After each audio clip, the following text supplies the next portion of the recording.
ठीक है बच्चों, आवाज आ रही होगी सभी को। चलो हम लोग करते हैं कंटिन्यू। तो हम लोग बच्चों बात कर रहे थे रेजोल्यूशन के ऊपर।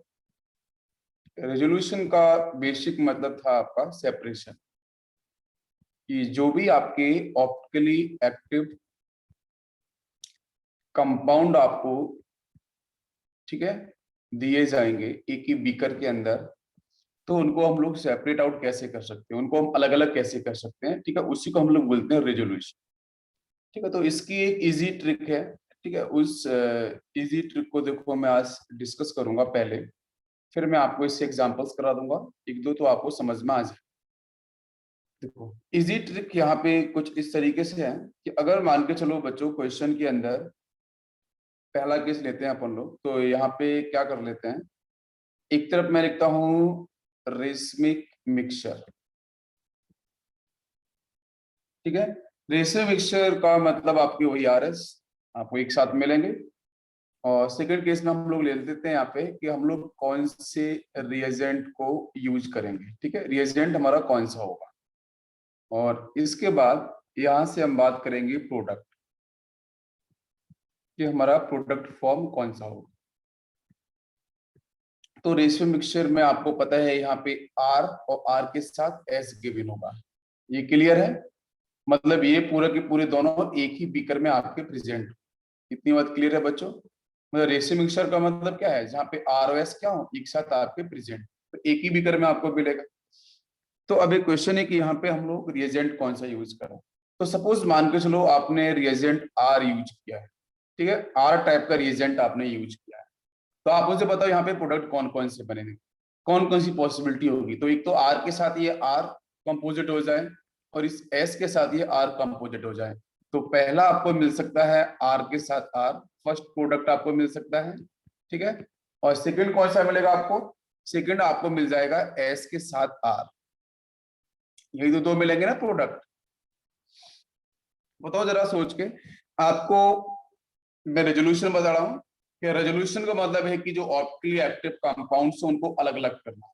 तो रेशमिक मिक्सचर की अगर बात करते हैं तो यहाँ पे आपका जो नेट, जो आपका मूवमेंट, जो नेट आपको यहाँ पे एंगल जो मिलता है ना, जो नेट आपको रोटेशन मिलेगा, ठीक है, वो कितना आएगा 0 डिग्री। बिकॉज जितना आपका पॉजिटिव में आर रोटेशन कराएगा उतना निगेटिव में एस रोटेशन कराएगा, तो दोनों कैंसिल आउट करेंगे, आंसर विल बी 0, जो हम लोगों ने कल डिस्कस किया था। तो whole ratio mixture is optically inactive, but individual compound वो आपके ऑप्टिकली एक्टिव होंगे। तो क्वेश्चन वही है कि हम एक बीकर में आर और एस दोनों प्रेजेंट हैं, जिसको अपन रेशियो मिक्सचर बोल रहे हैं। तो क्वेश्चन ऐसे गिवन होगा कि एक बीकर है, उस बीकर में आपको रेशियो मिक्सचर दिया गया है। तो रेशियो के देने का मतलब है कि वहां पे आर और एस आपका प्रेजेंट है, एस और आर आपके कंपाउंड प्रेजेंट है। क्लियर है, इक्विमोलर मिक्सचर में। कैसे बेटा, इक्विमोलर मिक्सचर में, इक्वल मोल्स में। फिर वहां से आर को अलग करना है, एस को अलग करना है, इसको रेजोल्यूशन। ठीक है, और दोनों कंपाउंड इंडिविजुअली ऑप्टिकली एक्टिव है, ये मैंने आपको पहले ही बता दिया। तो पहले केस हमने लेते हैं कि अगर मैंने रिएजेंट आर यूज किया है, तो रिएजेंट अगर बेटा हम आर यूज करेंगे तो यहाँ पे दो पॉसिबिलिटीज हैं कि आर के साथ एक बार आर कंबाइन हो जाए, तो एक बार एस के साथ आर कंबाइन हो जाए। ठीक है, तो ये दो, इसको अपन लोग आर एस भी लिख सकते हैं, वो एक ही बात है। ठीक है, कोई कंफ्यूजन नहीं है। तो इस तरीके से दो प्रोडक्ट आपको मिलेंगे। सभी को मेरी बात समझ में आ रही है। बट क्वेश्चन ये है कि ये दोनों आपके इनेंचियोमर्स हैं, डायस्टीरियोमर्स हैं। ये जो बनेंगे प्रोडक्ट आपको बीकर में, लास्ट आपको रिजल्टेंट प्रोडक्ट जो मिलेगा वो आपका एनेंचियोमर्स होगा, डायस्टीरियोमर्स होगा। तो देखो यहाँ पे समझ लो, एक आर, दो आर, तीन आर, मैं पहले भी पढ़ाया था। ठीक है, डायस्टीरियोमर्स में जब एनेंचियोमर्स पहचानने के लिए तीन आर मैच कर रहे हैं या तीन एस में मैच करना चाहिए। ठीक है, तो यहाँ पे तीन आर मैच कर रहे हैं, तो ये आपका क्या हो जाएगा, डायस्टीरियो। बात समझ में आ गई। तो डायस्टीरियोमर्स एज ए प्रोडक्ट आपको मिलेगा। तो इसका मतलब पता है क्या हो गया है। अगर अगर ठीक है, मैं आर की जगह एस भी ले लेता हूँ। चलो मैंने सपोज यहाँ पे एस ले लिया, रिएजेंट मैंने एस लिया है, मेन रिएक्टेंट हमारा क्या है, रेशियो मिक्सचर है। अगर एस मैंने लिया है तो एक बार आर के साथ एस कंबाइन होगा और एस के साथ एस कंबाइन होगा। तो आर के साथ जब एस कंबाइन होगा तो पहला प्रोडक्ट क्या बनेगा, या तो आपका आर एस बनेगा या फिर आपका एस आर बनेगा। क्लियर है, जब एस से एस कंबाइन होगा तो एक तो यही बनेगा। तो ये दो प्रोडक्ट आपको मिलेंगे। अगर आप कंपैरिजन करना स्टार्ट करो तो तीन एस मैच कर रहे हैं ना, 3 एस मैच कर रहे हैं, तो इसका मतलब यहाँ पे क्या होगा कि ये भी आपका क्या होगा, डायस्टीरियोमर। बात समझ में आ रही है बच्चों? बहुत ही इंपॉर्टेंट रूल्स है, जेई एडवांस की हम लोग बात कर रहे हैं। यहां तक क्लियर है सभी को? सभी बच्चों को इतना पॉइंट क्लियर है? ठीक है, तो यहां से आपका ये डायस्टीरियोमर्स इस तरीके से आपका क्रिएट हो जाएगा। ठीक है, अभी बता दो बच्चों मुझे प्लीज, है ना, अभी बता दो आप लोग अगर आपको कोई भी पॉइंट। चलो, तो यहाँ पे आपका ये डायस्टीरियोमर्स का फॉर्मेशन हो चुका है। ठीक है, डायस्टीरियोमर्स आपके फॉर्म हो चुके हैं।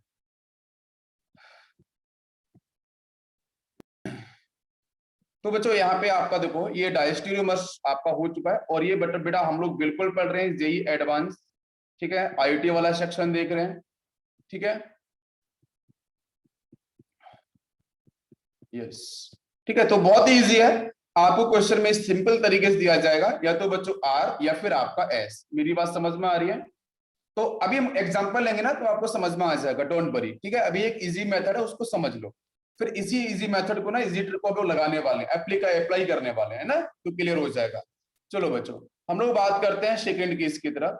तो सेकेंड केस हम लोग यही ले लेते हैं। ठीक है, तो पॉइंट ये है कि जो सेकेंड केस है, उस सेकेंड केस में स्टिल बच्चों आपके रेसिपिक मिक्सचर होंगे। ठीक है, इस तरफ पहला केस समझ में आ गया ना सभी को? पहला केस तो इजी था, कोई दिक्कत ही नहीं थी, सारी पॉसिबिलिटीज मैंने लेके आपको बता दिया, और क्या क्या मिलेगा प्रोडक्ट। तो प्लीज बच्चों ध्यान रखो, मैंने आपको एनेंटियोमर्स, डायस्टीरियोमर्स पहले बहुत ही अच्छे से पढ़ाए हैं, तो वहां पे आपको कोई भी तकलीफ नहीं होने वाली। तो लास्ट में आपका यहाँ पे जो भी बनेगा प्रोडक्ट देखेंगे हम लोग सेकेंड केस में क्या कंडीशन आपको मिलेगी। तो सेकेंड केस बच्चों ये कहता है कि यहाँ पे क्वेश्चन में बहुत बार आपको जेई एडवांस के अंदर जो गिवन रेसमिक मिक्सचर है, उसके अंदर बच्चों एसिड्स गिवन होते हैं। प्लीज ध्यान देना, तो यहाँ पे जो एग्जांपल गिवन होगा ना, या जो क्वेश्चन आपको गिवन होगा, वो कंपाउंड गिवन होगा, वो आपका एसिड गिवन होता है। अगर एसिड गिवन नहीं है, तो सिंपल तरीके से बच्चों आप क्या कर सकते हो मुझे बताओ, आरएस तो निकाल ही पाओगे ना। दो कंपाउंड गिवन हो गए, मैं बोल रहा हूँ बेटा रेसमिक मिक्सचर, तो रेशो मिक्सचर का मतलब क्या है कि एटलीस्ट टू, कम से कम 2 कंपाउंड आपको मिलेंगे जो एक साथ बेटा मिक्स होंगे, है ना। और जब रेशो मिक्सचर ही मैंने बोल दिया है, तो एक तो आर होगा डेफिनेटली, दूसरा एस होगा, या फिर एस होगा तो आर होगा। इतनी बात सबको समझ में आ रही है? तो मतलब अगर क्वेश्चन के अंदर बच्चों एसिड दिया है, और एसिड बच्चों आईआईटी ने बहुत बार दिया है, बहुत बार इस पे क्वेश्चन पूछा गया है। ठीक है, और डिफरेंट जो भी अच्छे एग्जाम्स हैं, तो अगर क्वेश्चन में एसिड गिवन है, तो अगर उसके साथ बच्चों जो रिएजेंट गिवन होगा, वो गिवन है एल्कोहल, और एल्कोहल ही गिवन होता है आपके एस्टरिफिकेशन के लिए, है ना, वो यही करवाना चाहता है। बिकॉज जब एस्टर्स बनता है ना, तो उस केस में उनके आपके जो मेल्टिंग, जो आपके बॉइलिंग पॉइंट्स होते हैं, वो अलग अलग होते हैं। ठीक है, उस पर बात करूंगा मैं अभी। तो एसिड के साथ आपका एल्कोहल गिवन होगा, या फिर क्वेश्चन में आपका अमाइन गिवन होगा। ठीक है, जितना मैं आपको यहाँ पढ़ा रहा हूं, इसके बाहर अगर आपको मिल जाए तो मुझे बता देना। ठीक है, ठीक है, जितना पढ़ा रहा हूं उसके अंदर से ही मिलेगा। चाहे आप किसी भी इंस्टीट्यूट को उठा के देख लेना, चाहे किसी भी इंस्टीट्यूट की क्वेश्चन देख लेना, चाहे किसी भी टीचर को पढ़ लेना, इससे बाहर आपको मिलेगा नहीं। ये लास्ट पॉसिबिलिटी से बता रहा हूं आपको, जो एज इट इज है वही है। तो एसिड के साथ एल्कोहल या एसिड के साथ अमाइंस आपको दिया जाएगा एज ए रिएजेंट। तो फिर यहां से क्या क्या बनेंगे प्रोडक्ट? तो देखो बच्चों, जब अभी मैंने डिस्कशन किया था कि अगर देखो जो एसिड गिवन है, तो वहां पे आर एस होगा, मैं लिख लेता हूं कि यहाँ पे क्या होगा, आर के साथ एस होगा, या फिर आपका एस के साथ क्या होगा, आर होगा। ठीक है, तो इसके सामने बच्चों रिएजेंट जो एल्कोहल गिवन है, जो अटैकिंग रिएजेंट है, वो एल्कोहल गिवन है या अमाइंस गिवन है। तो या तो बच्चों अमाइन आर होगा, या फिर अमाइन आपका एस होगा। भाई रिएजेंट तो एक ही यूज करेंगे ना हम लोग इन दोनों में से। इसी तरीके से एल्कोहल भी बच्चों या तो एस होगा या फिर आपका आर होगा। मेरी बात समझ में आ रही है? तो दोनों में से कोई एक होगा। तो मान लेते हैं कि आपका एल्कोहल आर है, या आपका एल्कोहल ले लिया मैंने आर। ध्यान देना, अभी देखो आपके दिमाग में बैठेगा कॉन्सेप्ट। अगर मैंने यहाँ पे थोड़ी देर के लिए मैंने अमाइन ले लिया एस, इस तरीके से भी क्वेश्चन आ सकता है। अगर मैंने अमाइन इंडिविजुअली बोल रहा हूं मैं, एक एक करके, तो आप रिएजेंट ले सकते हो, एक रिएजेंट एक ही बार में ले सकते हो। तो मान लो इसको फर्स्ट पहली बार लिया, इसको दूसरी बार लिया। जब पहली बार इसको लेंगे तो बच्चों आर कंबाइन करेगा एस के साथ, आर करेगा आर के साथ। तो मुझे बताओ क्या क्या मिलेंगे? एक तो बनेगा आर के साथ आर, बताओ मुझे। ये तो एक बनेगा आपका एल्कोहल के साथ, बात कर रहा हूं मैं। ठीक है, और दूसरा क्या मिलेगा आपको, बताओ बेटा, दूसरा मिलेगा एस के साथ आर। यही तो पॉसिबिलिटीज होगी ना, समझ में आ रहा है बच्चों, यही मिलेगा आंसर। अच्छा, दूसरा आंसर बेटा, अगर अमाइंस आपने एस लिया, आप अपनी मर्जी से बेटा आर भी ले सकते हो, ये मैं कोई लिमिटेशन नहीं कर रहा हूं, आप आर भी ले लो, है ना, इसमें कोई दिक्कत नहीं है। आप यहाँ पे आर भी लेके सॉल्व कर सकते हो, आर अमाइन लोगे ना तो भी सॉल्व कर लेना, एस अल्कोहल लेना तो भी बनाना। चलो एस लेते हो अल्कोहल तो क्या बनेगा, आप बोलोगे सर ये भी बता दो, ठीक है, तो एस आप लिया तो एस के साथ एस एक कंबाइन होगा और बाकी आपको मिलेगा एस के साथ आर या आर के साथ एस, वही आपको बना सकते हो। ये दोनों बच्चों मैंने बता दिया एल्कोहल्स के बारे में। अमाइंस के बारे में तो आसान है, तो वही आप बना लो इस तरीके से, आर के साथ आर और एस के साथ आर, या फिर आर एस कर लेना, वो आपको समझ में आ रहा है, इसमें कोई कंफ्यूजन नहीं है, आप थोड़े बड़े बच्चे हो समझ में आ रहा होगा। तो अगर मैं यहाँ पे बोलूं तो आप यहाँ पे आर के साथ आर ले सकते हो, आर के साथ एस ले सकते हो, कोई भी कंफ्यूजन है नहीं। बस पहचानना क्या है मुझे, एनेंटियोमर्स डायस्टेरोमर्स पेयर, क्वेश्चन यहाँ से आता है। तो अब ध्यान से देखो, ऊपर वाले केसेस देखो, नीचे वाले केसेस, तो यहाँ देखो पहला केस, ये वाला केस, इसमें 3 एस मैच कर रहे हैं ना, तो 3 एस मैच करने का मतलब बच्चों क्या होगा बताओ जरा, डायस्टेरियोमर होगा ना, ठीक है। यहां भी देखो 3 आर मैच कर रहे हैं तो ये भी डायस्टेरियोमर, यहाँ पे देखो 3 आर मैच कर रहे हैं ये भी डायस्टेरियोमर, और यहाँ पे देखो 3 आर मैच कर रहे हैं तो ये भी आपका डायस्टेरियोमर। एस वगैरह से भी आप बना सकते हो, कोई कंफ्यूजन नहीं है उसमें, ठीक है ना। तो सारे के सारे आपको डायस्टेरियोमर्स का फॉर्मेशन होगा। क्या सभी को मेरी बात समझ में आ रही है?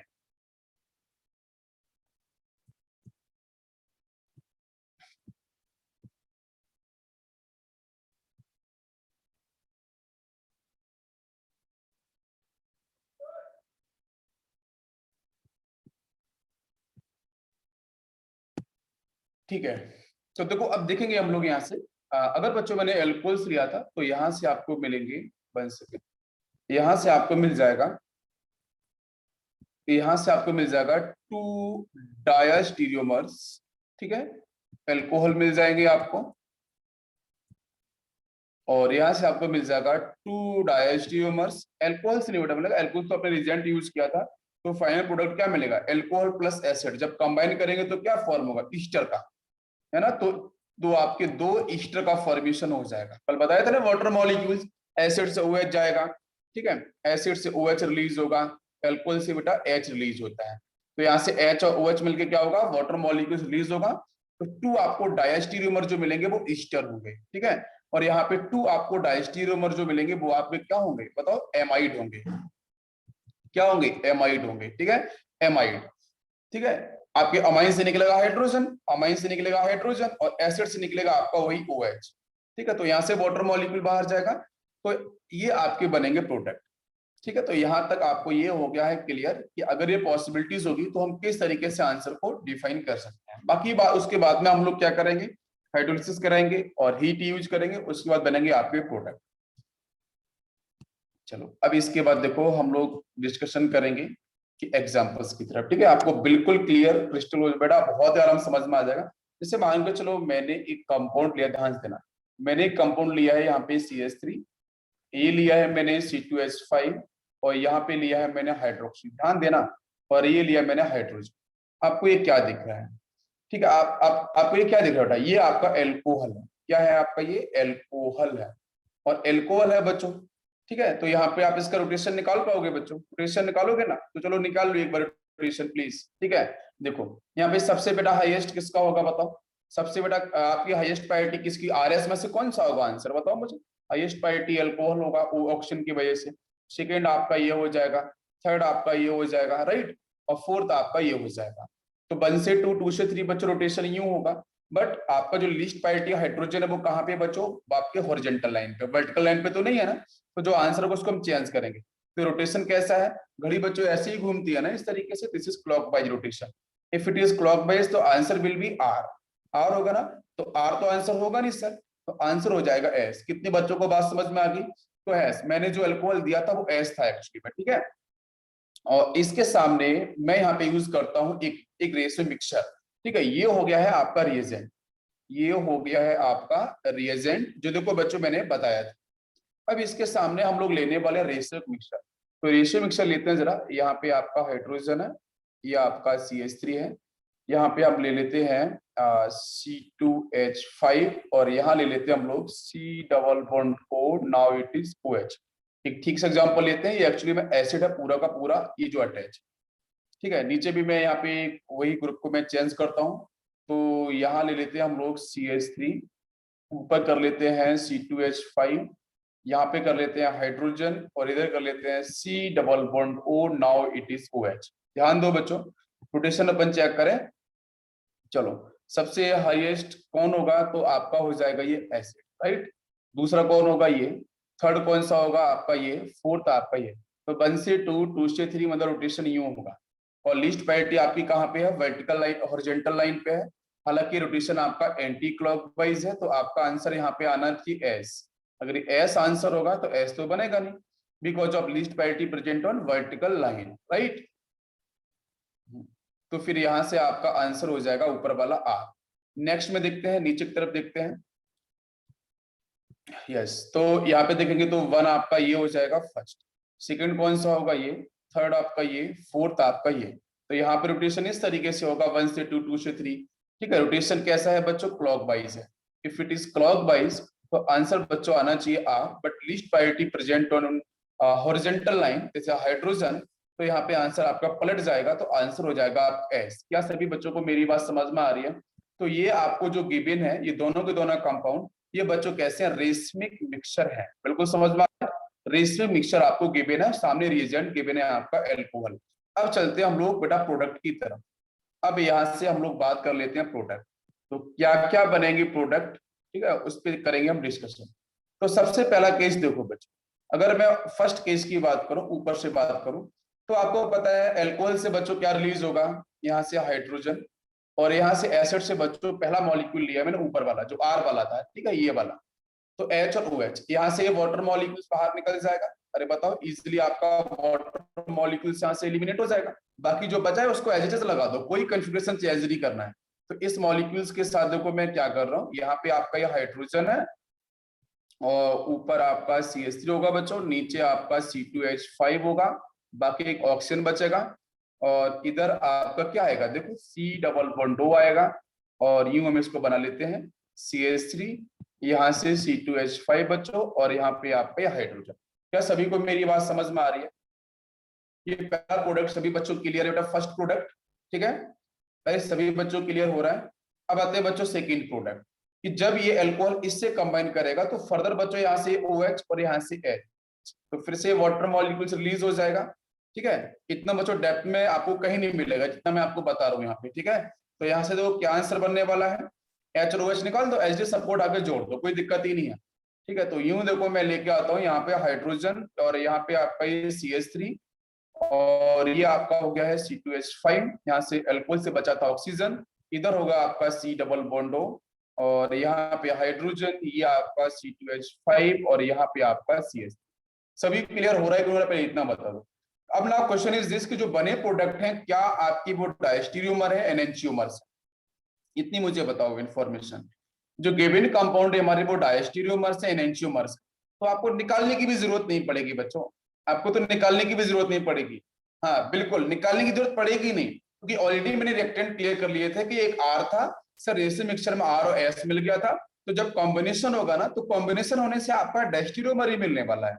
इतनी बात क्लियर थी बच्चों क्या, क्योंकि देखो यहाँ पे दो कैरल सेंटर है, यस और नो, एक कैरल सेंटर ये है, एक कैरल सेंटर ये है, एक कैरल सेंटर ये है, एक कैरल सेंटर ये है। क्या सभी को मेरी बात समझ में आ रही है। तो ये जो बच्चों पेयर मिल रहे हैं ये क्या है, डायस्टीरियोमर्स के ही पेयर्स होंगे, तो आंसर आपको वही टिक करना है जो डायस्टीरियोमर्स होगा। क्या सभी को मेरी बात समझ में आ रही है, रोहित बेटा बिल्कुल, थैंक यू। सभी बच्चों को यहाँ पे बात क्लियर हो गई होगी, देखो बहुत ही ईजी है। चलो ओके,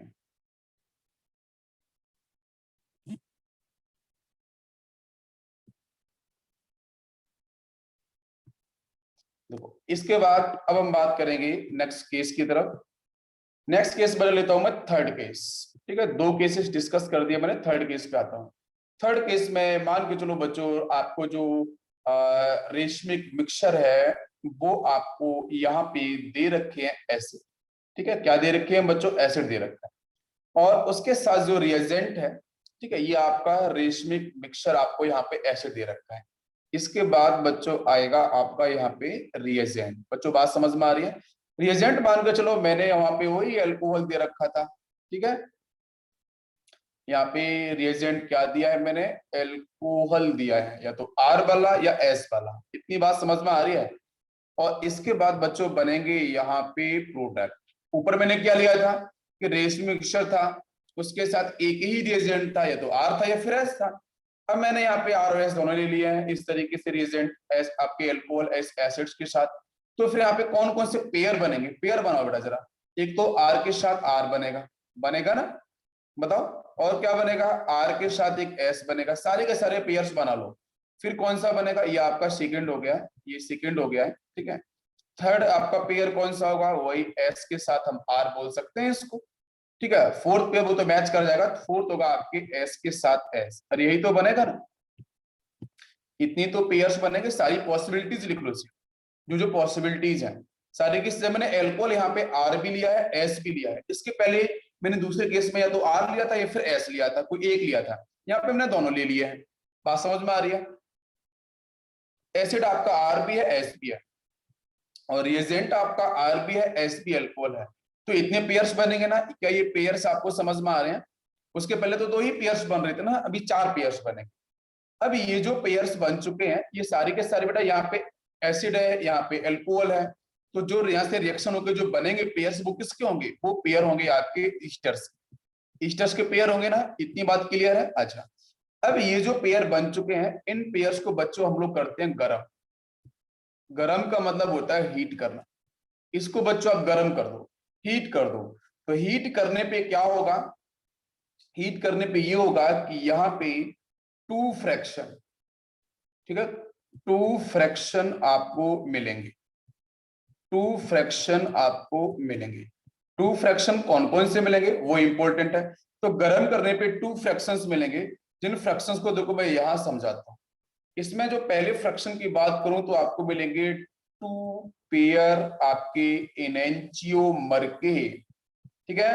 और आपको मिलेंगे फोर पेयर मिलेंगे डाया स्टीरियोमर्स के। क्या आपको मेरी बात समझ में आ रही है, जरा चेक करके देखो। क्या टू पेयर एनेंचियोमर्स, बेटा एनेंचियोमर्स अपन कैसे निकालते हैं बताओ जरा। अगर मैं बोलूंगा आपसे इस आर आर के साथ ये आर एस का कंपोजिशन, तीन आर मैच कर रहे हैं ना। अभी पढ़ा था मैं, डायस्टीरियोमर्स पढ़ा था बच्चों, ऐसे डिफर हो गया था। मेरी बात समझ में आ रही है, सभी बच्चों क्लियर है क्या, ठीक है। एक तो ये आपका पेयर हो गया, राइट। आर एस और एस आर ये दोनों एक जैसे हैं, तो हम बार बार रिपीट नहीं करने वाले बच्चों। फिर एस आर के साथ एस एस ले लो। तो सर यहाँ पे तीन एस मैच कर रहे हैं, एक आर अलग है, करेक्ट। तो दो पेयर्स आपको क्या मिल जाएंगे, मुझे बताओ। यहाँ पे देखो, दो तो आपके क्या हुए हैं, दो आप पहले वाले पेयर को जरा, सारे पेयर्स को हम इंक्लूड करके पॉसिबिलिटीज, टोटल पॉसिबिलिटीज कितनी है, ठीक है। वो रिपीट हो जाए कोई से, लेकिन टोटल पॉसिबिलिटी पूछिए, टोटल पॉसिबिलिटी कितनी होगी एनेंचियोमर्स की और डायस्टीरियोमर्स की। तो आर आर के साथ पहले के साथ आर एस ले लो, तीन आर मैच कर जाएंगे, ठीक है। फर्स्ट सेकंड की बात कर रहा हूं, फर्स्ट सेकंड पेयर जरा चेक करो, ये सारे पेयर चार पेयर बनेंगे, R R R S S R S S, यही पॉसिबिलिटीज होगी ना। पहला पेयर देखो, फर्स्ट के साथ सेकंड को रिलेट करो, देखो फर्स्ट के साथ सेकंड को रिलेट करो जरा। तो फर्स्ट सेकंड पेयर में तीन आर मैच करेंगे, तो मतलब एक डायस्टीरियोमर्स। फिर चेक करो फर्स्ट के साथ थर्ड को चेक करो, तीन आर मैच स्टिल कर रहे हैं, ये भी आपका क्या होगा, डायस्टीरियोमर्स। फर्स्ट के, अब देखो कितना हो गया ना, दो डायस्टीरियोमर मिलेंगे ना। अब फर्स्ट के साथ फोर्थ को चेक करो, सारी पॉसिबिलिटीज। तो फर्स्ट का फोर्थ को चेक करेंगे तो आर ऊपर है, एस एस नीचे है, तो मतलब ये एनेंचियोमर्स पेयर हो गया। मेरी बात समझ में आ रही है, क्लियर है बेटा। तो डायस्टीरियोमर्स में कौन कौन हो गया था बताओ, फर्स्ट के साथ हो गया था आपका सेकंड, एक तो ये हुआ था। दूसरा आपका हुआ था फर्स्ट के साथ आपका थर्ड, ठीक है, आप समझ लेना। और फिर इसके बाद चेक करूं सेकंड के साथ थर्ड, तो सेकंड के साथ थर्ड चेक करो तो क्या होगा, आर एस और एस आर, तीन तो मैच नहीं कर रहे हैं ना। मेरी बात समझ में आ रही है क्या, नहीं मैच कर रहे हैं, तो मतलब ये क्या हो जाएगा, एनेंचियोमर्स पेयर में आ जाएगा ना। फिर अगर मैं चेक करूं सेकंड के साथ फोर्थ, तीन एस मैच कर रहे हैं, ऊपर आर एस नीचे एस एस है, तीन एस मैच कर रहे हैं, तो फिर ये क्या हो जाएगा, तीन मैच कर रहे हैं तो डायस्टीरियोमर्स हो जाएगा। बात समझ में आ रही है कि नहीं आ रही है, बताओ बच्चों। यस, फिर उसके बाद थर्ड के साथ फोर्थ चेक करो, तीन एस मैच कर रहे हैं ना। यस बिल्कुल सही। तो आपका फिर से वो क्या हो जाएगा, डायस्टीरियोमर्स हो जाएगा ना। तो टोटल डायस्टीरियोमर्स कितने हो गए हैं, फोर डायस्टीरियोमर्स हो गए ना। बताओ बच्चों। इतनी बात क्लियर है। और फर्स्ट का फोर्थ चेक किया था हम लोगों ने, वो एनेंटियोमर्स में आ गया था, आया था ना। हाँ, और सेकंड के साथ थर्ड चेक करेंगे। अच्छा, रिपीट करना है, ठीक है, मैं एक बार फिर से रिपीट कर देता हूँ। आप साथ में ना कंपोजिशन नहीं कर रहे हो, साथ में कंपोजिशन भी करो ना बराबर, कॉपी पेन साइड में रखा करो यार। ठीक है, मेरे पास जितना यहाँ पे स्क्रीन में स्पेस होता है मैं उतना ही यहाँ से आपको एक्सप्लेन कर पाता हूँ, नहीं तो कुछ मैं साफ करूंगा, कुछ समझाऊंगा तो फिर।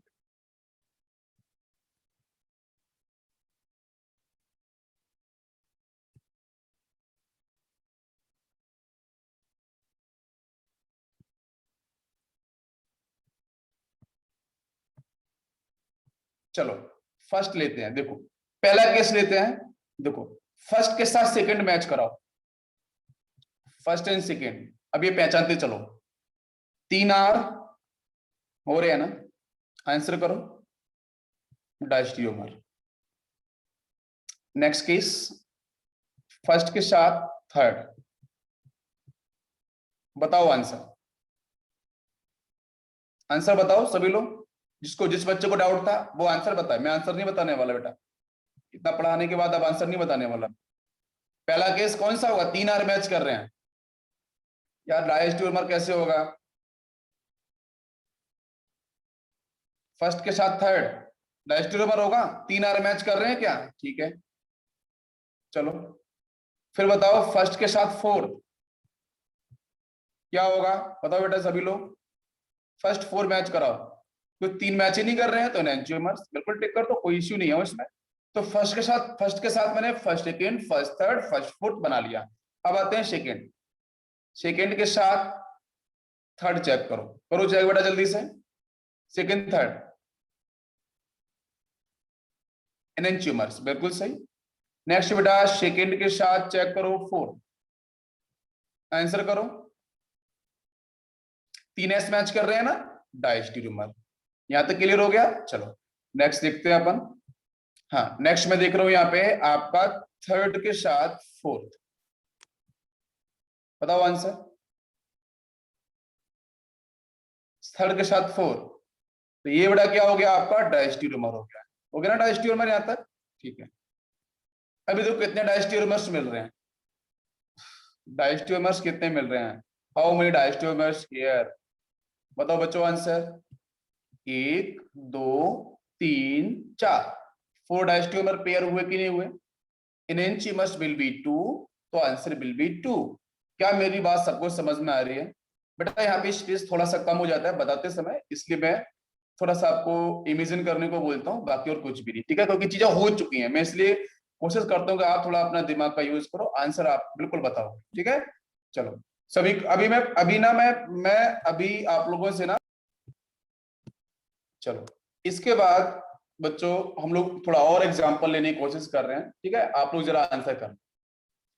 चलो मैंने यहाँ पे एक बीकर लिया है, मैंने यहाँ पे इस तरीके से बीकर लिया है, ठीक है, और इसी बीकर के अंदर इसको थोड़ा बड़ा कर लेते हैं तो बेस्ट रहेगा, आपको उसके अंदर ही सब कुछ बना देता हूँ।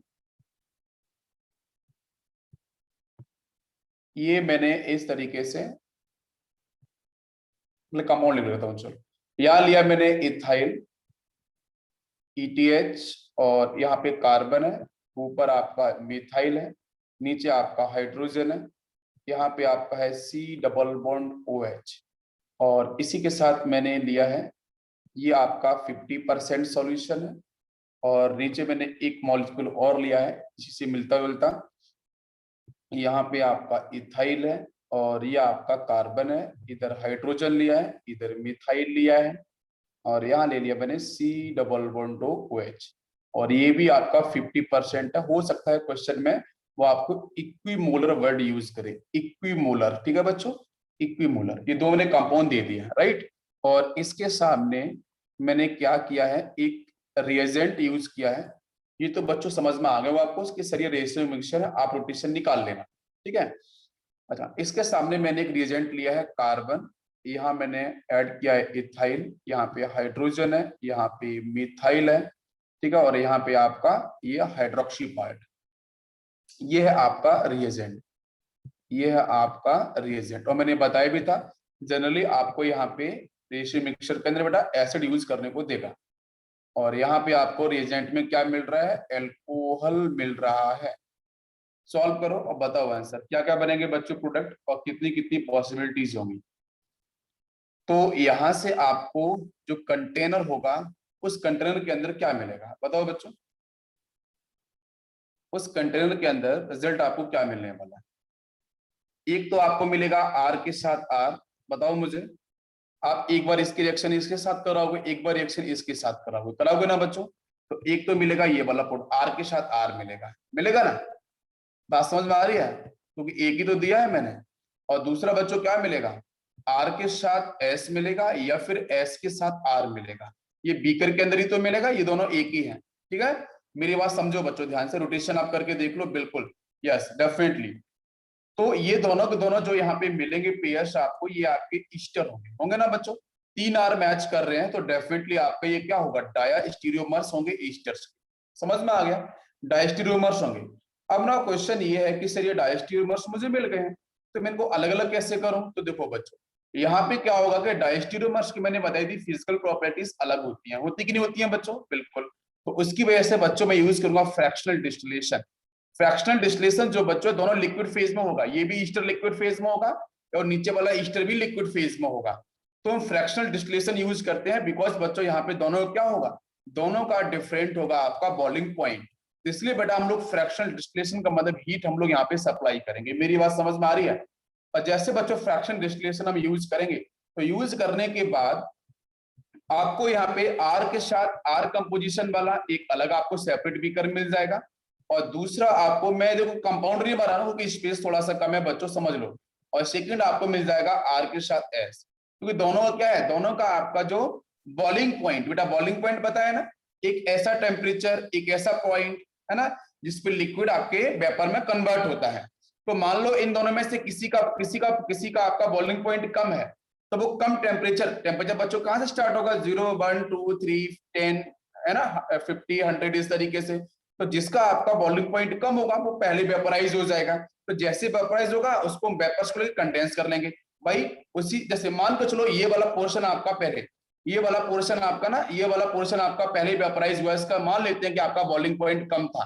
तो यहाँ पे मैं क्या करूंगा, हीट करने के साथ यहाँ पे मैं एक पाइप लगा दूंगा इस तरीके से, और इधर बच्चों मैं करूंगा इसे कंडेंस पेपर्स को। तो यहाँ से आर एस अलग हो जाएगा और इस बीकर के अंदर सिर्फ आपको मिलेगा आर ओ आर। क्या आपको मेरी बात समझ में आ रही है। तो दो अलग अलग बीकर में, एक में आर एस आ गया, एक में आर आर आ गया। क्या इतनी बात क्लियर है, बताओ आंसर मुझे। इतनी बात क्लियर हो रही है बच्चों, अलग अलग हो गया कि नहीं हो गया, करेक्ट, जल्दी से बताओ।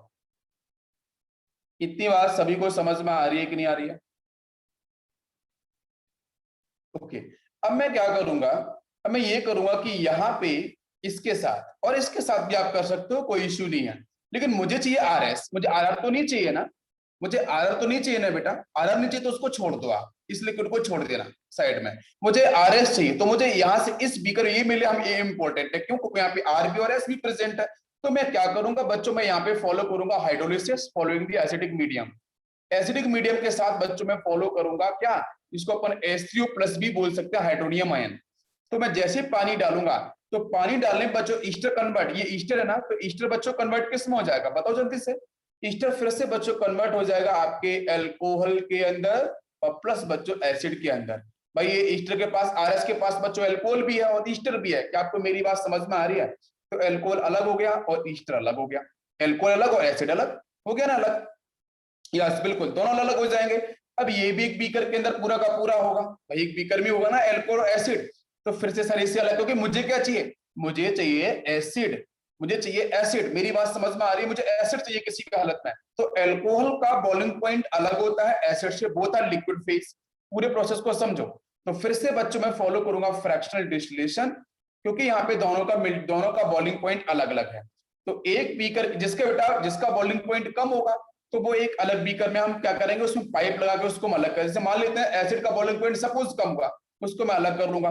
तो एक में आपको बीकर में एसिड मिल जाएगा और दूसरे बीकर के अंदर आपको क्या होगा, एल्कोहल आपको एज इट इज आपको मिल जाएगा। क्या मेरी बात समझ में आ रही है, इतनी बात क्लियर है सभी को। तो देखो यहाँ पे आपका ये एसिड एक 50% था, एक एसिड ये 50% था, एक आर था एक एस था। तो यहां से मान लेते हैं कि आपका एक जो एसिड है वो R वाला फॉर्म निकल आया, या मान लो थोड़ी देर के लिए आप S वाला फॉर्म निकल आया। इतनी बात समझ में आ रही है? तो क्या R से S अलग हो गया? क्या R से S अलग हुआ तो दोनों में से एक ही होगा ना। तो R से S अलग हुआ कि नहीं हुआ? बिल्कुल हो गया। तो इसी को हम बोलते हैं resolution. This is called resolution. कितना आसानी से आपको समझ में आ गया। यही तो बच्चों पूरा प्रोसेस है। This complete part is called resolution. Correct? सभी को मेरी बात समझ में आ रही है? यहाँ पे बहुत इजी है।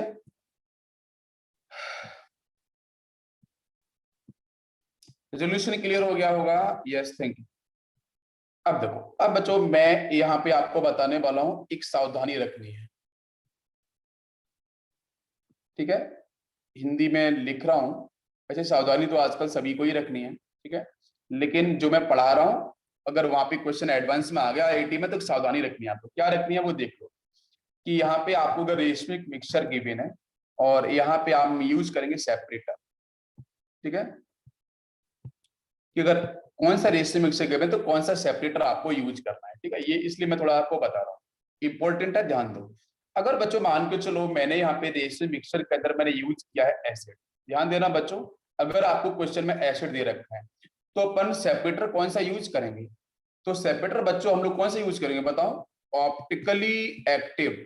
ऑप्टिकली एक्टिव कौन सा? या तो हम एल्कोहल यूज कर लें, बताओ बेटा, या तो हम एल्कोहल यूज करें, या फिर हम लोग एमाइड अमाइन यूज करते हैं RnH2। ध्यान दो, both are optically active. Optically active ही होने चाहिए, वेरी इंपॉर्टेंट पॉइंट, ठीक है?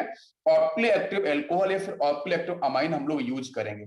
तो इसका मतलब बच्चों मैं क्या बोलूं? मैं बोलूं कि ऑप्टिकली एक्टिव आपका बेस हो। क्या हो बच्चों? बेस। जनरली मैं एक टर्म यूज कर सकता हूं। अगर आपको क्वेश्चन में रेशियो मिक्सचर में एज ए बच्चों एसिड दे रखा है, तो प्लीज बच्चों उस स्टेटमेंट को सिलेक्ट करना है जो आपके बेस को रिप्रेजेंट कर रहा हो, बट वो कैसे हो? ऑप्टिकली एक्टिव हो, या तो एल्कोहल हो सकता है या बच्चों अमाइन हो सकता है। हमारे सिलेबस में जितना है मैं उसी पे ही बात करूंगा। वैसे तो आपके बहुत टाइप की डिफरेंट पॉसिबिलिटीज होती है। अगर बच्चों क्वेश्चन में रेशियो मिक्सचर आपको एल्कोहल दे रखा है, या फिर क्वेश्चन में आपको अमाइन दे रखा है रेशियो मिक्सचर के अंदर, ध्यान दो बच्चों, मेरी बात समझो, या तो एल्कोहल के बिन है या फिर अमाइन के बिन है। मेरी बात समझ में आ रही है बच्चों? क्लियर है क्या? अगर एल्कोहल R भी होगा तो S भी होगा 50-50%, अमाइन आपका R होगा तो S भी होगा। मैं दोनों को एक साथ लिख दिया है, ठीक है? यस।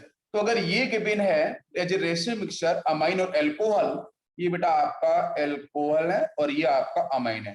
अगर रेशियो मिक्सचर में अमाइन और एल्कोहल दे रखे हैं तो उस केस में सेपरेटर कौन सा यूज करना है? आपको आंसर पता चल रहा है, बताओ कौन सा सेपरेटर यूज करूं मैं?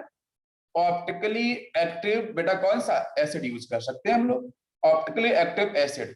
इसका जनरल फॉर्मूला आपको ले सकता हूं मैं, RC double bond OH। R is called alkyl part. आप यहाँ पे एसिड ये वाला यूज कर लो, या फिर बहुत बार हम सल्फोनिक भी यूज करते हैं, RSO3H, ठीक है? सल्फोनिक, तो सल्फोनिक यूज कर लो, या फिर आप ये वाला एसिड यूज कर लो, कोई दिक्कत नहीं। लेकिन ये कैसे होने चाहिए? ये आपके ऑप्टिकली एक्टिव होने चाहिए, ये मस्ट कंडीशन है, ठीक है? ऑप्टिकली एक्टिव होना ये मस्ट कंडीशन है। और इसके बाद रिएक्शन करा देना, और रिएक्शन कराने के बाद आपको जो लिक्विड मिलेंगे उनको आप फ्रैक्शन डिस्टिलेशन लगाना। RR और SS को मत लेना, ये थोड़ा मैं हिंट करता हूं, S और S इसको मत लेना, ठीक है? R और R मिलेगा उसको भी नहीं लेना है। किसको लेना है? या तो आपको S के साथ R वाले को लेना है, या R के साथ जो S मिलेगा उनको ही लेना है, ठीक है? बस फ्रैक्शन डिस्टिलेशन कराना, आंसर आपको मिलते जाएंगे। क्या सभी को मेरी बात समझ में आ रही है? ये बहुत ही इंपॉर्टेंट है और बहुत ही इजी कॉन्सेप्ट। यहां तक सभी क्लियर हो गया कि नहीं हो गया? बताओ जल्दी से। फिर एक क्वेश्चन करते हैं इसी के ऊपर, प्रीवियस क्वेश्चन लेते हैं। चलो प्रीवियस क्वेश्चन बच्चों मैं लेता हूं। यहाँ पे आपको बताना है, आइडेंटिफाई करना है सुटेबल रिएजेंट। आइडेंटिफाई करना है सुटेबल रिएजेंट। सुटेबल रिएजेंट आपको आइडेंटिफाई करना है जो बच्चों यूज किया जाए सेपरेट करने के लिए, यूज किया जाए सेपरेट करने के लिए। किसको सेपरेट कर? रेशमिक मिक्सचर को सेपरेट करने के लिए। और इस मिक्सचर बच्चों के बिना 2-ब्यूटनॉल। 2-ब्यूटनॉल का एक रेशमिक मिक्सचर आपको दे रखा है। इस रेशमिक मिक्सचर को अलग करने के लिए हम सुटेबल रिएजेंट कौन कौन से यूज कर सकते हैं? मैं पहला कंपाउंड आपको देता हूं, आपको टिक करना है, ठीक है? CH3 CH2, ध्यान से बड़ा सॉल्व करना है, C double bond to OH। JEE advance का क्वेश्चन है, मैं पहले ही क्लियर कर देता हूं। जेई एडवांस 2013, ठीक है, इसका क्वेश्चन है ये। सेकंड आपको दे रखा है उसने एक सेपरेटर CH3 CH, यहाँ पे उसने दिया है फिनाइल और यहाँ पे दिया है उसने एसिड पार्ट। थर्ड उसने दिया है इस तरीके से ये एल्कोहल। आंसर करो बच्चों जल्दी से। और इसमें फोर्थ आपको दे रखा है उसने इस तरीके से अमाइन NH2। इसमें फिफ्थ उसने सेपरेटर दे रखा है कुछ इस तरीके से, यहाँ पे आपका है हाइड्रोक्सी। और सिक्स कंपाउंड आपका है यहाँ पे कुछ इस तरीके से बच्चों, यहाँ पे आपका दे रखा है उसने C double bond OH acid दे रखा है। और लास्ट ऑप्शन उसने दे रखा है ये ऊपर एथाइल है, इधर मिथाइल है, एमी का मतलब मिथाइल, और यहाँ पे सल्फोनिक है, यहाँ पे हाइड्रोजन। चलो टिक करो और बताओ मुझे आंसर। ठीक है, मैं फिर से क्वेश्चन को एक बार रिपीट करना चाहूंगा, ठीक है, आप लोगों की नॉलेज के लिए, कि बच्चों 2 ब्यूटनॉल जो दे रखा है, मेरी बात समझ रहे हो, 2 ब्यूटनॉल को पहले बना तो लो, कोई इश्यू ही नहीं, यहाँ 2 ब्यूटनॉल ही होगा, 1 2 3 4 हो गया ना, ब्यूट 4 कार्बन, 2 पे आपको दे रखा है OH, नीचे होगा हाइड्रोजन, ठीक है ना बच्चों, ये C2H5 CH3 हाइड्रोजन OH सारे। मैंने बोला था कि अगर एक कार्बन अगर कायरल सेंटर है तो मॉलिक्यूल हमेशा ऑप्टिकली एक्टिव ही होता है, तो this molecule is optically active, right. ये बच्चों आपका क्या है, मेन रिएक्टेंट है, मेन आपका सॉल्यूट है, ठीक है, जिसकी दो फॉर्म यहाँ पे दे रखी है, एक R फॉर्म एक S फॉर्म। आप दोनों R और S फॉर्म को समझ लो, मैं अभी एग्जांपल आपको दिया था, ठीक है। अब उसके बाद यहाँ पे R को S से अलग करना है या S को R से अलग करना है, तो मैं कौन सा रिएजेंट यूज करूं, मैं कौन सा सुटेबल रिएजेंट यूज करूं सेपरेट करने के लिए R को S से, S को R से, बताओ आंसर।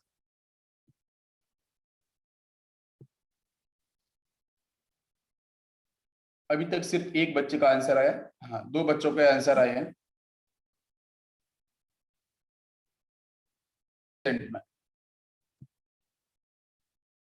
रोहित 2 and 6,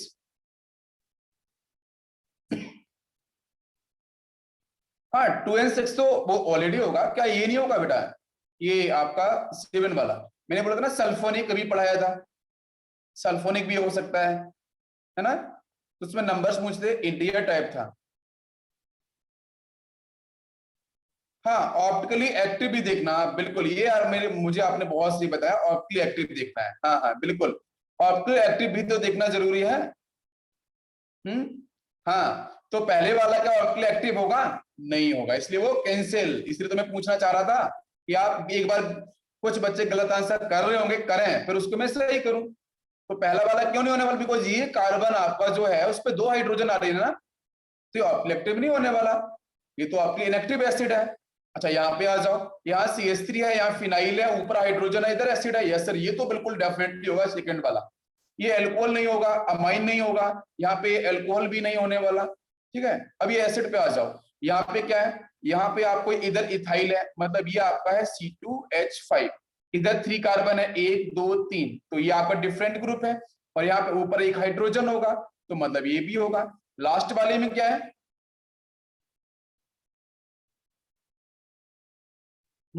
लास्ट वाले में देखो, यहाँ पे इथाइल है, यहाँ पे मिथाइल है, यहाँ पे हाइड्रोजन है, और यहाँ पे सल्फोनिक है, सभी सभी डिफरेंट, तो ये भी ऑप्टिकली एक्टिव है ना, ऑप्टिकली एक्टिव। अच्छा अब इसमें से, हाँ इसमें से मैं पूरा क्लियर करता हूँ, इसमें से विघ्नेश ने बोला है फिफ्थ भी होगा, फिफ्थ बेटा देखो, फिफ्थ क्यों नहीं होगा वो समझो। अरे क्वेश्चन बेटा, ये एल्कोहल के बिना, ब्यूटनॉल समझते हो ना, ब्यूटनॉल, क्या ब्यूटनॉल एसिड होता है, सारी प्रॉपर्टीज लगानी पड़ेंगी, क्या ब्यूटनॉल एसिड होता है वो तो अल्कोहल ही होता है यार, हाँ तो ये तो नहीं होगा, ठीक है, ये आपका यहाँ पे अल्कोहल है, अल्कोहल है, ठीक है। अभी इसमें से एक बच्चे ने बहुत सही बोला, हमने ओनली एसिड चाहिए, हाँ बिल्कुल रोहित, बिल्कुल हमें एसिड चाहिए, बिल्कुल करेक्ट आंसर है, रोहित ने बिल्कुल बोला है RS और SR चाहिए ना, बिल्कुल सही है, उसको हम कन्फिग्रेशन, उनको हम कन्फिगर कर देंगे, कोई इश्यू नहीं है, उसमें आप रोटेट कर दो, है ना, ऊपर वाले को नीचे, नीचे वाले को ऊपर कर दो, अभी हम लोगों ने किया था ना, वही करना है। तो हमारे पास टोटल आंसर कितने हो बताओ, एक तो सेकेंड हो जाएगा, और कौन सा होगा बच्चों जल्दी बताओ, और आपका 6 हो जाएगा और आपका 7। तो आंसर विल बी 3। तो इंटीजर टाइप क्वेश्चन था, 3 इसका आंसर था। कितना सिंपल क्वेश्चन था? सिंपल क्वेश्चन था कि नहीं था, पहले ये बताओ। ठीक है, अब चलते हैं हम लोग। यस, इजी था, बहुत इजी था यार, डेफिनेटली रोहित यार, बहुत ही इजी क्वेश्चन था, डिफिकल्ट था ही नहीं, क्योंकि हम लोगों ने अभी पढ़ा था। अब देखो हम बात करते हैं उसी वर्ड को मैं एक्सप्लेन कर रहा हूँ, रिजोल्वेबल को। ठीक है, रिजोल्वेबल एंड नॉन रिजोल्वेबल, रिजोल्वेबल एंड नॉन रिजोल्वेबल। ठीक है, इसका मतलब क्या है? तो देखो बच्चों, रिजोल्वेबल का सिंपल सा मीन है, मैं बोलूंगा कि रिजोल्वेबल कंपाउंड एंड नॉन रिजोल्वेबल कंपाउंड। तो मैं यहां पे इसको करता हूं एक्सप्लेन। ठीक है, those compound of which resolution is possible, resolution is possible are known as resolvable। ठीक है, resolvable कंपाउंड, जहां पे रिजोल्यूशन पॉसिबल होगा उसको बोलेंगे हम लोग रिजोल्वेबल कंपाउंड। क्लियर है ना? एंड ऐसे कंपाउंड्स जहां पे रिजोल्यूशन पॉसिबल ही नहीं होगा, नॉट पॉसिबल, तो जहां पे आपका रिजोल्यूशन बेटा पॉसिबल नहीं होगा, नॉट पॉसिबल, तो उसको अपन बोलेंगे नॉन रिजोल्वेबल कंपाउंड। ठीक है, नॉन रिजोल्वेबल कंपाउंड। सभी क्लियर हो रहा है? तो रिजोल्वेबल एंड नॉन रिजोल्वेबल को समझते हैं यहाँ पे।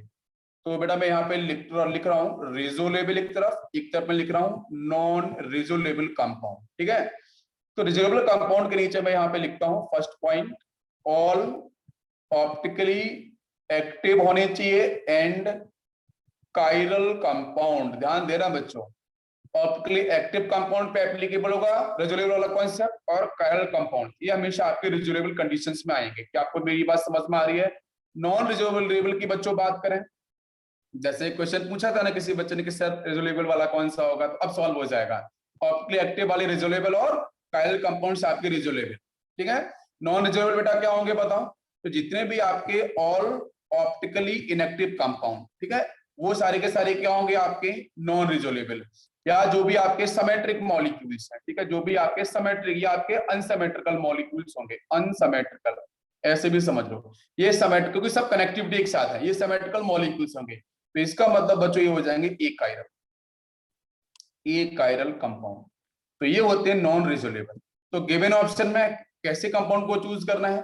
जो आपके एक्टिव होंगे बेटा कायरल कंपाउंड्स होंगे, अनसिमेट्रिकल होंगे। ठीक है, जहां पे पीओएस सीओएस आपकी प्रेजेंट नहीं होगी वहां पे बोलेंगे वो रिजोल्वेबल है, बाकी आपके नॉन रिजोल्वेबल। यहां तक क्लियर हो गया? बताओ जल्दी से।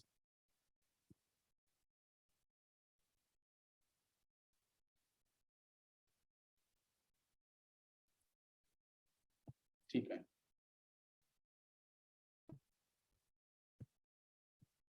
चलो इसके बाद बच्चों हम लोग बात करने वाले हैं extra point.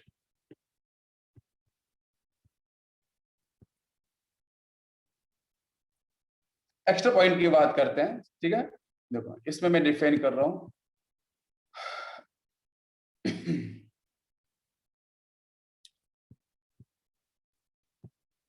all compounds with elements are from second period at center are non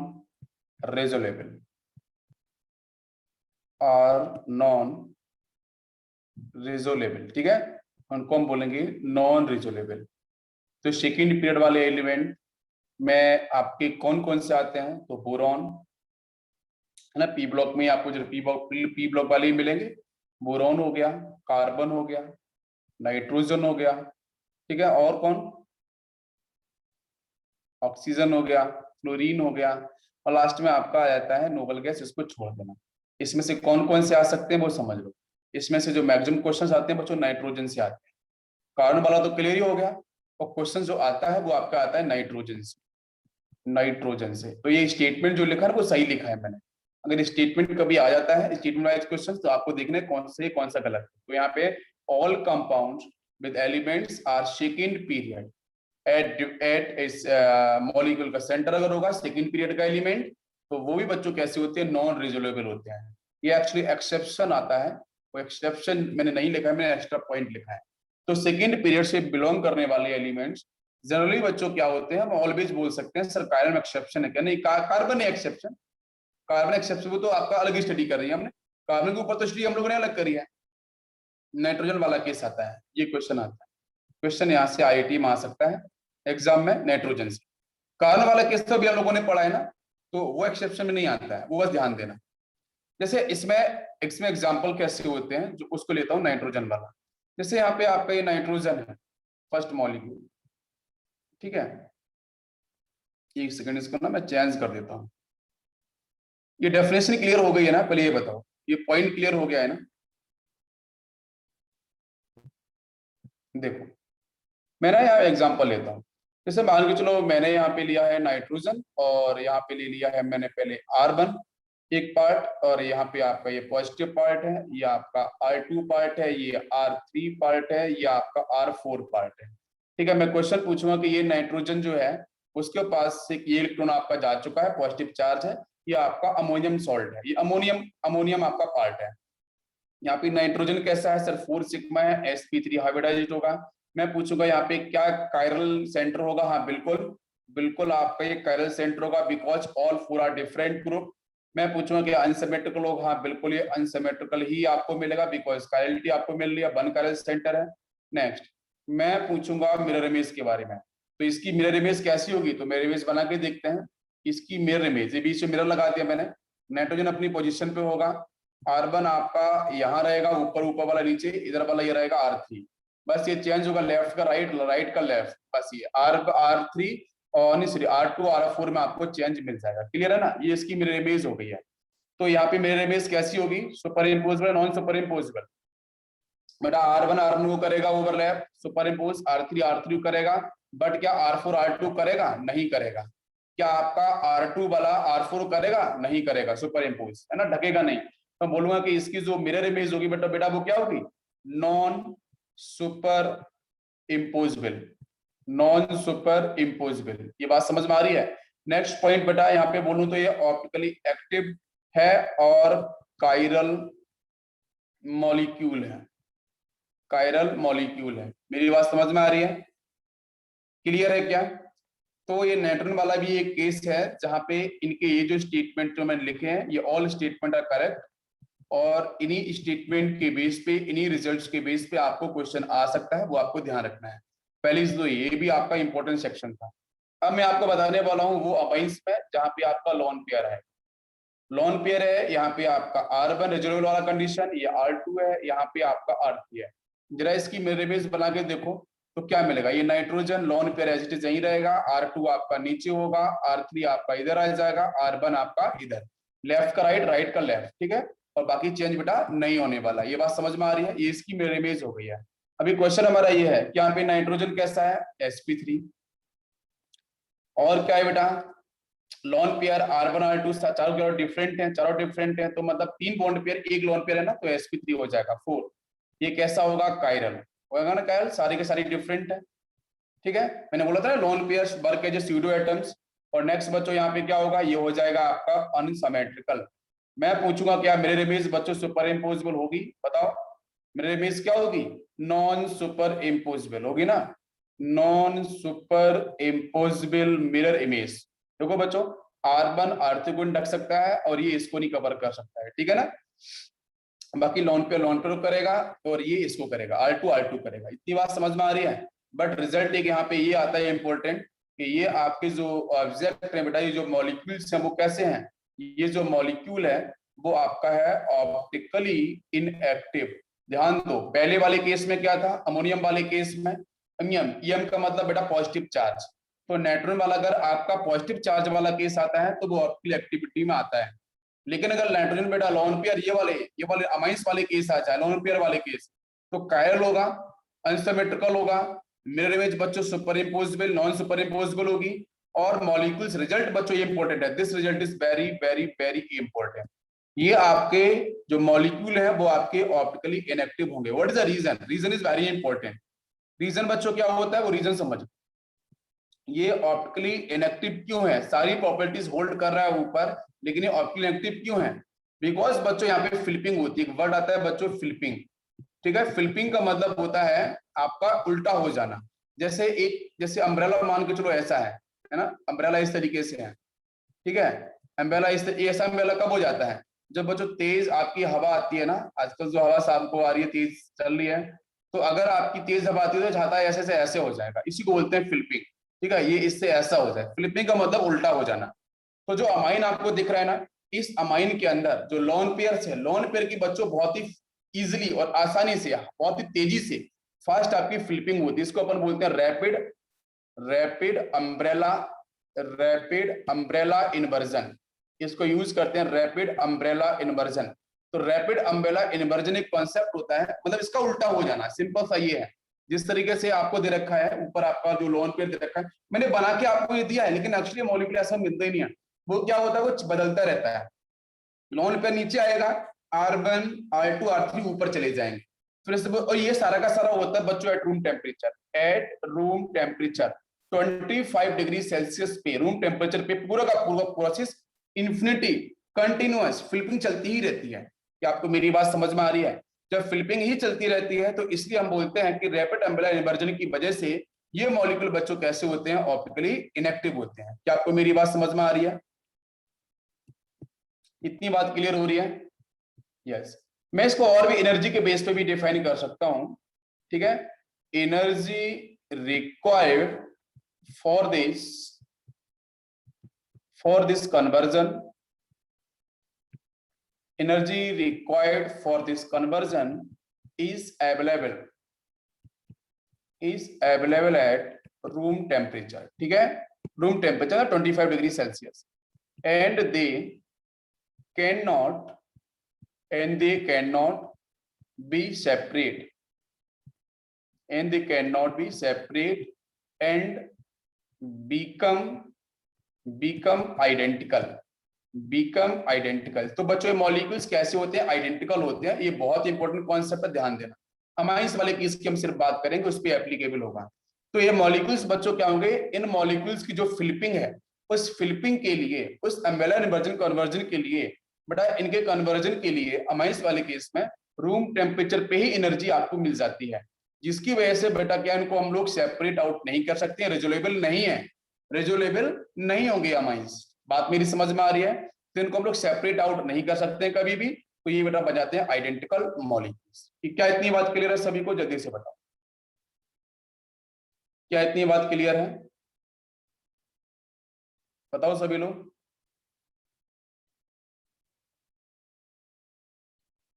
ठीक। अब इसमें एक केस और बताना मुझे। एक केस पूछा गया था एडवांस के अंदर ही। पहला मॉलिक्यूल था यहाँ पे कार्बन ग्रुप, ये कार्बन था, यहाँ पे आपका एक नेगेटिव चार्ज था, जिसको मैं लोन पेयर के थ्रू बना देता हूँ नेगेटिव चार्ज, ठीक है। और बाकी यहाँ पे आपका R1 है, ये R2 है, ये R3 है। और सेकंड मॉलिक्यूल मैं बनाऊंगा, इसी की मिरर इमेज दे रखा था, ठीक है। इसकी मिरर आप यहाँ पे ऐसे क्रिएट कर लो। सेकंड में कार्बन, यहाँ पे आपका लोन को नेगेटिव चार्ज को डिपेंड करेगा, यहाँ पे आपका आ जाएगा R3, यहाँ पे आ जाएगा आपका R1, R2 आपका वैसा रहेगा, ठीक है। ये इसकी मेरे में से क्वेश्चन हमारा ये था कि ये जो गिवन मॉलिक्यूल्स हैं, क्या इनको हम लोग, पहला क्वेश्चन हमारा यही है, क्या ये ऑप्टिकली एक्टिव है कि इनएक्टिव है, क्वेश्चन ये है। तो आप बोलोगे सर ये sp3 हाइब्रिडाइज्ड है, पहले बोलोगे सर ये sp3 है, ठीक है, फर्स्ट वाला बिल्कुल सही है। सेकंड बोलोगे सर कायरल है, ऑल फोर आर डिफरेंट, बिल्कुल। ये मॉलिक्यूल हमारे अनसिमेट्रिकल है, ये भी ठीक मुझे लग रहा है। क्या ये नॉन सुपर इम्पोजिबल होंगे? हाँ, नॉन सुपर इम्पोजिबल रिलीज करेंगे बेटा, बताओ जल्दी से। R1 R3 को नहीं ढक सकता, R3 R1 को नहीं कवर अप कर सकता है, तो जब ये नहीं करेगा तो बेटा non super imposable mirror image आपकी यहाँ पे क्रिएट होगी, ये भी ठीक है। तो ये मॉलिक्यूल्स बच्चों कैसे होंगे? ऑप्टिकली एक्टिव है इनएक्टिव? ऑप्टिकली एक्टिव है इनएक्टिव? ऑप्टिकली एक्टिव या इनएक्टिव? बताओ। इनएक्टिव, बिल्कुल बिल्कुल परफेक्ट। ठीक है, ये भी आपके मॉलिक्यूल्स किससे होंगे, optically inactive, optically inactive molecules होंगे। तो ये आपके एग्जांपल्स हैं, एग्जांपल्स के थ्रू आपको आई थिंक आपको चीजें समझ में आ गई होंगी। ठीक है, बताओ सभी लोग बताओ, यहां तक सभी को क्लियर हो गया है?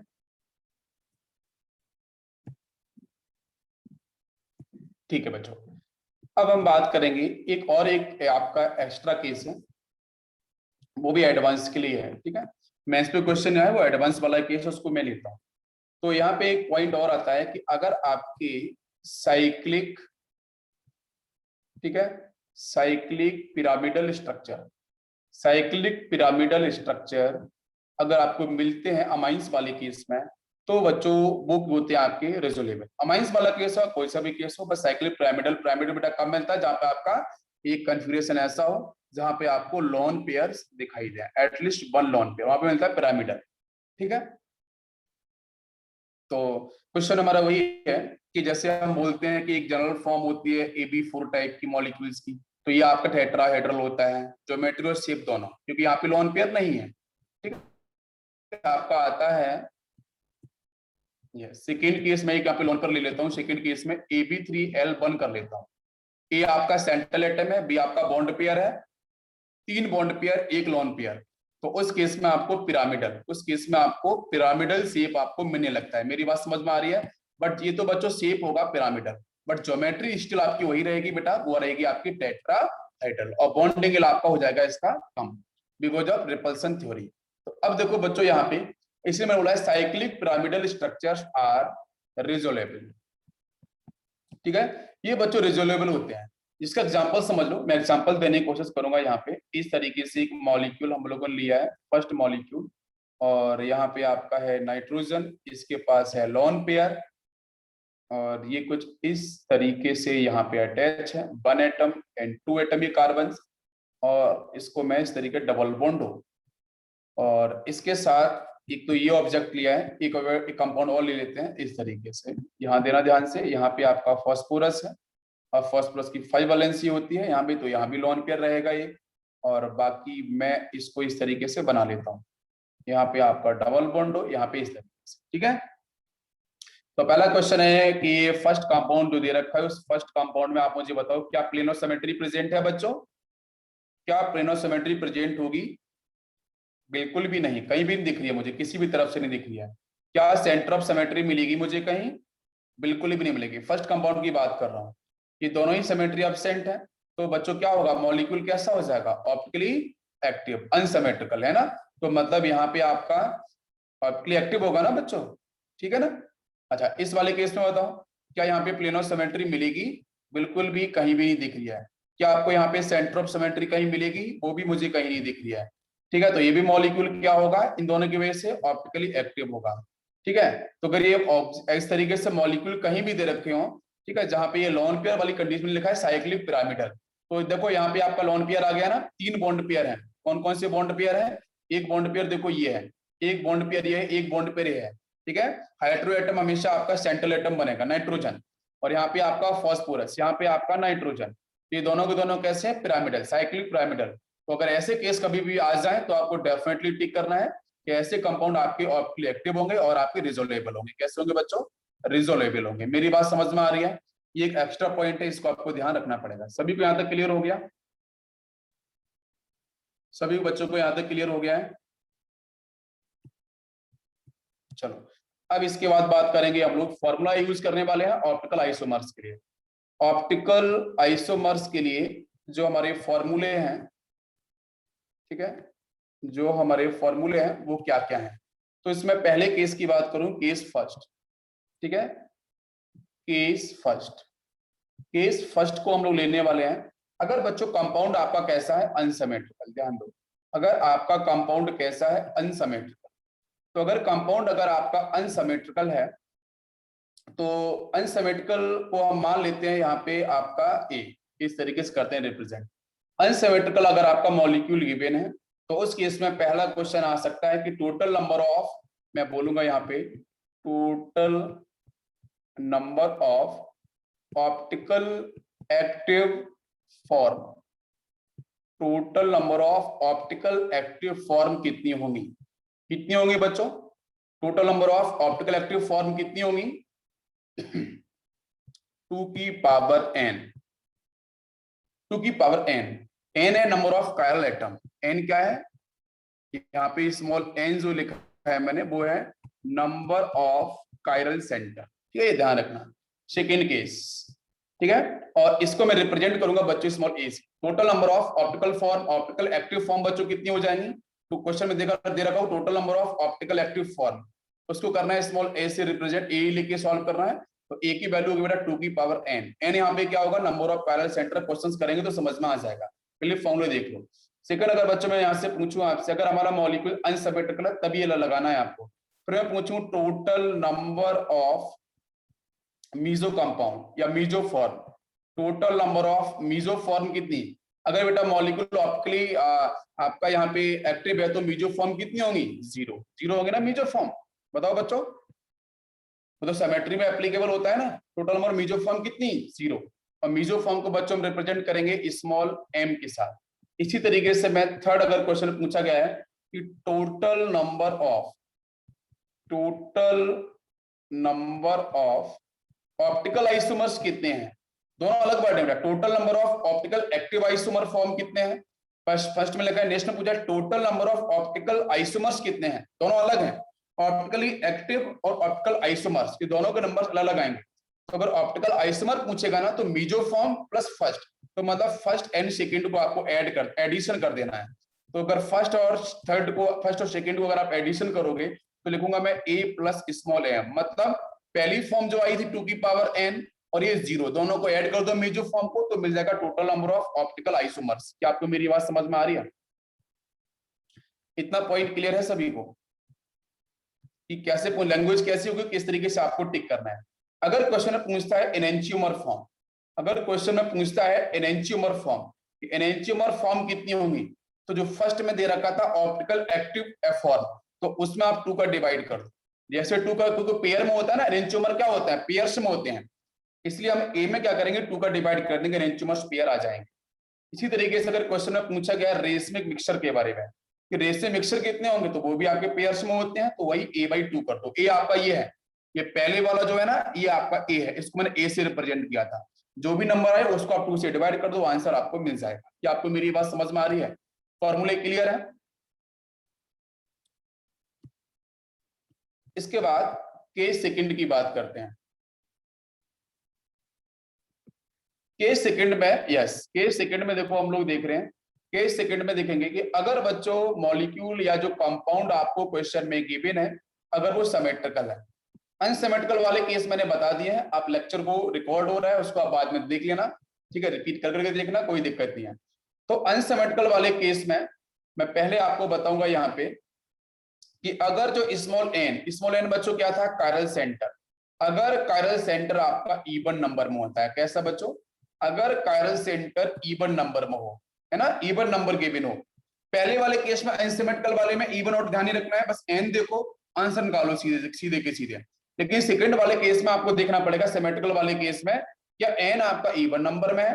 अगर वो इवन नंबर में है तो फिर बच्चों वहां पे हम लोग पहला वाला केस क्या था? ए का मतलब क्या है बताओ बेटा? Total number of optical active form, यही था ना। तो ये हम निकालेंगे कैसे? 2 की पावर n-1 से। सेकंड केस स्मॉल एम बच्चों क्या था? मीजो फॉर्म याद है ना? तो मीजो फॉर्म लोग यहाँ पे निकालते हैं 2 की पावर n/2-1 इस फॉर्मूले से, मीजो फॉर्म। थर्ड अगर मैं बात करूं तो ऑप्टिकल आइसोमर, याद बेटा ऑप्टिकल आइसोमर का मतलब क्या है? आपकी पहली ए वाली ए फॉर्म क्या है? ऑप्टिकल आइसोमर्स प्लस आपका मीजो फॉर्म, दोनों को उठा के ऐड कर दो। तो ऐड करेंगे तो क्या होगा? 2 की पावर n-1 प्लस 2 की पावर n/2-1, बस इसको लगा देना है, आंसर आपको सीधे मिल जाएंगे। फोर्थ बेटा पूछ सकता है आपसे वही एनेंटियोमर्स पेयर कितने होंगे? तो एनेंटियोमर पेयर आपको निकालने हैं तो आधा कर दो ए का, a/2 कर दो, सीधा a/2 कर दो। और एक केस और पूछ सकता है फिफ्थ केस कि यहाँ पे आपके रेस में मिक्सचर कितने होंगे, तो क्या फॉलो करना है? वही आपका आधा कर दो, a/2। बात समझ में आ रही है?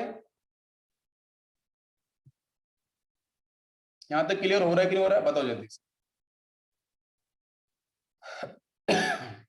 सभी बच्चों क्लियर हो रहा है? ठीक है, फॉर्मूले हैं, इनको आप देखो और इनके बेस पे क्वेश्चन हम लोग बाद में करेंगे। आप भी कर सकते हो, सीधा कोई इश्यू नहीं है। नेक्स्ट बच्चों बात करते हैं उसी के अंदर टाइप 2 के अंदर केस 2 की। टाइप 2 में केस 2 मैंने बताया टाइप 2 के अंदर केस फर्स्ट में कि अगर एन आपका इवन नंबर हो, अब मैं बोलूंगा कि एन जो आपका है, जो आपका कायल सेंटर है, वो आपका ऑड नंबर हो। कैसा हो? Odd number. जब ऑड नंबर होगा तो हम कैसे निकालेंगे? तो वही पहला वाला case A, first A case. ए कैसे निकालेंगे बेटा? बताओ फॉर्म कैसे निकालेंगे? 2 की पावर n माइनस 1 माइनस करेंगे 2 की power n minus 1 divide by 2, इस फॉर्मूले से पहली फॉर्म। सेकंड मीजो फॉर्म हम कैसे निकालेंगे? तो मीजो फॉर्म निकालेंगे 2 की power n minus 1 divide by 2, इस फॉर्मूले से। और इसके बाद थर्ड फॉर्म, ऑप्टिकली आइसोमर्स वाले केस कितने होंगे? तो वो हम जोड़ देंगे a प्लस स्मॉल m। ठीक है, तो इस फॉर्मूले को फर्स्ट को सेकंड को ऐड कर देना, आंसर आपको मिल जाएगा। इन दोनों का एडिशन कर देना, तो एडिशन करने से आपके ऑप्टिकल आइसोमर्स के आंसर आ जाएंगे। इसी तरीके से फोर्थ पूछे कि एनेंटियोमर्स पेयर कितने होंगे, तो आंसर बेटा भाई वही a/2 कर देना। अगर क्वेश्चन में पूछता है आपसे कि यहाँ पे रेसमिक मिक्सचर कितने होंगे, तो वही आंसर हमारा होगा कि उसको भी आप a/2 कर देना। समझ में आ गया? बताओ जल्दी से। सभी बच्चों क्लियर हो गया? चलो अब एक लेते हैं यहाँ पे हम लोग क्वेश्चन फटाफट से। क्वेश्चन बच्चों इस तरीके से है 1 2 3 4। यहाँ पे OH OH H and OH hydrogen and यहाँ पे OH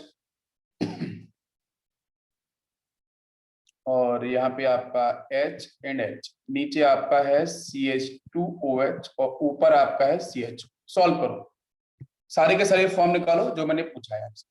पहले बताओ मुझे ऑप्टिकल फॉर्म कितने होंगे जिसको अपन ने ए से रिप्रेजेंट किया था, ठीक है, उसका आंसर निकालो। सेकेंड, वो सारे केस बताए मैंने, वही निकालना। सेकेंड केस आपका मीजो फॉर्म कितना होगा है वो निकालना है। थर्ड आपको निकालना है कि ऑप्टिकल आइसोमर्स टोटल कितने होंगे, तो फिर आपको वही ए प्लस एम कर देना है जो नंबर्स आएगा। फिर उसके बाद आपको फोर्थ में निकालना है वही एनेंटियोमर्स पेयर कितने होंगे, और फिफ्थ में आपको निकालना है इसमें कि आपके रेसमिक मिक्सचर कितना होगा। सॉल्व करो इसे, आंसर बताओ। हो गया ना? सभी को समझ में आ गया यहाँ पे?